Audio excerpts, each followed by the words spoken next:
Welcome to Created Healthy. I'm Dawn Combs. It's a common idea that God gave us everything we need in nature, but do we believe it enough to walk that out in truth?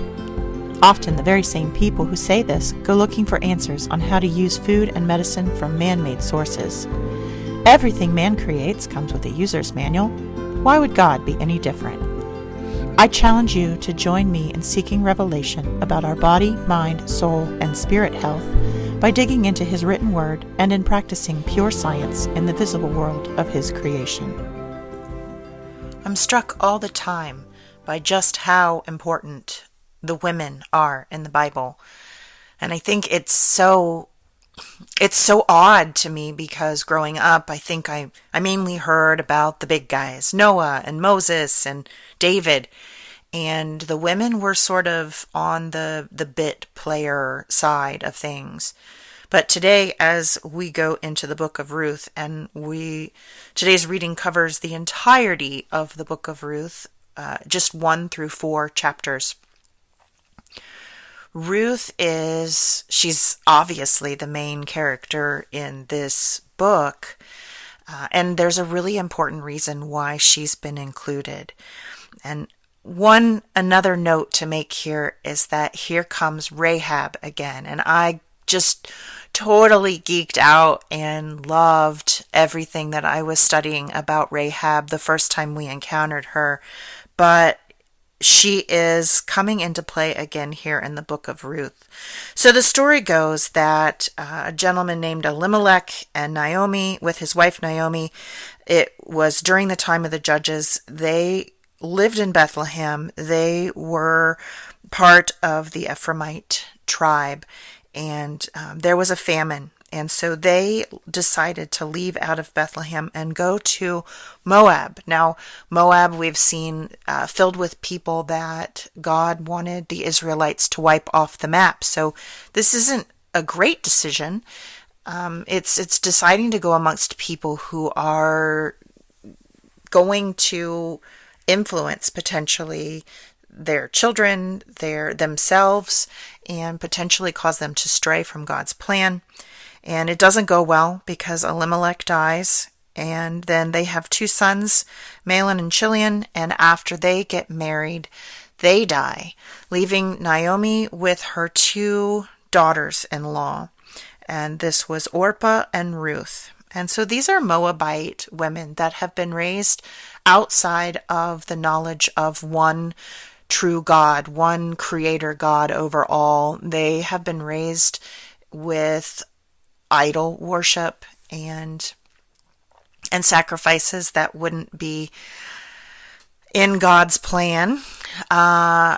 So Naomi decides that she's heard that God has returned food to the people, that the people are beginning to get fed again. And so she heads back to Judah. Now, Orpah, she gets to go back. This is a pivotal moment for Orpah and Ruth because they're freed. They married outside of the Moabites, and their husbands are dead, and they're free to marry again amongst their own people because Naomi's going home. They're completely relinquished of any duty there. But Ruth clings to Naomi, even against her saying, look, I'm old. I can't produce another son for you. So there's no way that you can have a child. And this is really, really important at this time. This is what people do. This is what a woman does. She's able to have children. And this is how she secures her safety and her security is to have children.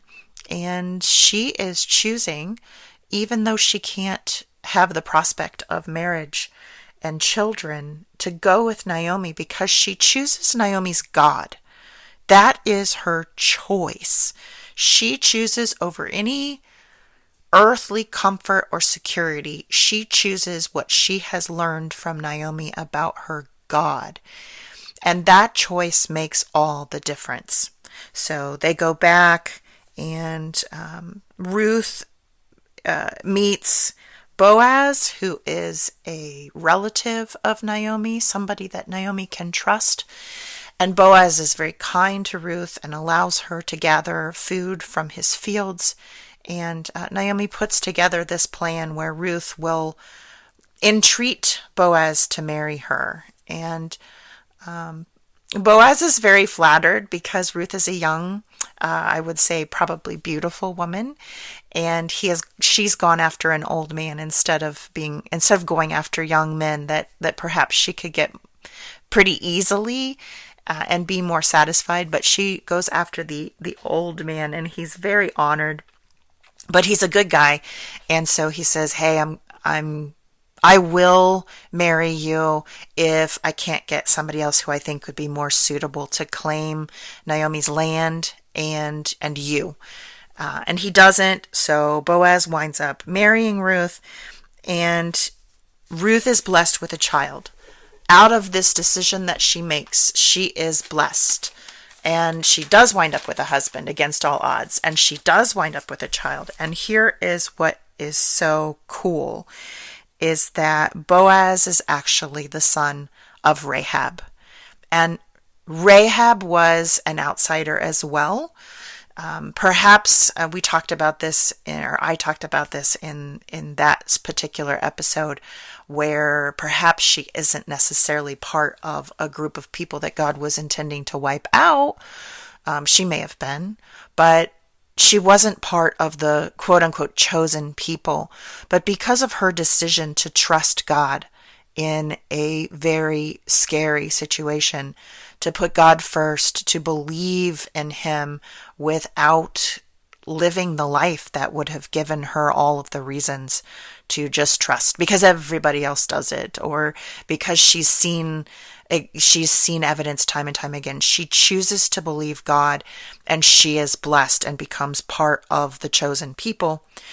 Here, Ruth chooses to follow God first over her own happiness, security, and safety, and God provides everything to her. In fact, Ruth conceives a son named Obed, he is the father of Jesse, who is the father of David, which means that Rahab's choice led to Ruth coming in as another Gentile and marrying into the Israelites and being part of the line that brings about King David and then brings about Jesus.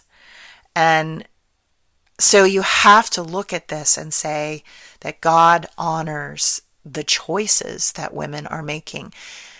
It may be a different power level. There is definitely a hierarchy that we are suggested and that we are supposed to see throughout the Bible, where men are heads of the household and they are holding the political power and they are holding power in their communities. But without Rahab's choice, without Ruth's choice, the line doesn't happen, because women are required to have these children.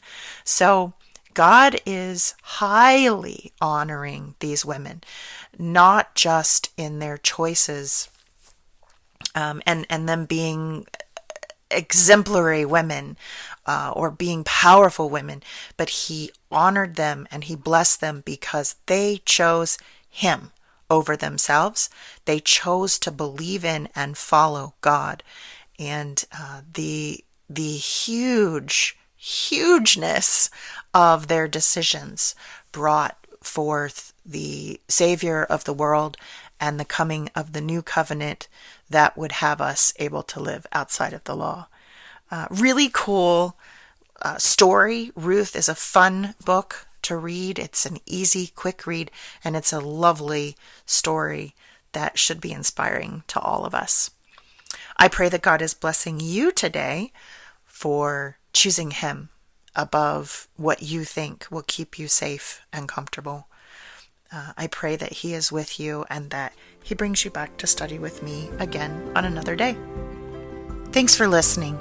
If you enjoyed this episode, please subscribe and share with a friend. And I'm always interested in hearing what God is laying on your heart. So drop me a rating or review, or join the conversation on Facebook, Instagram, or YouTube at Dawn Combs Really.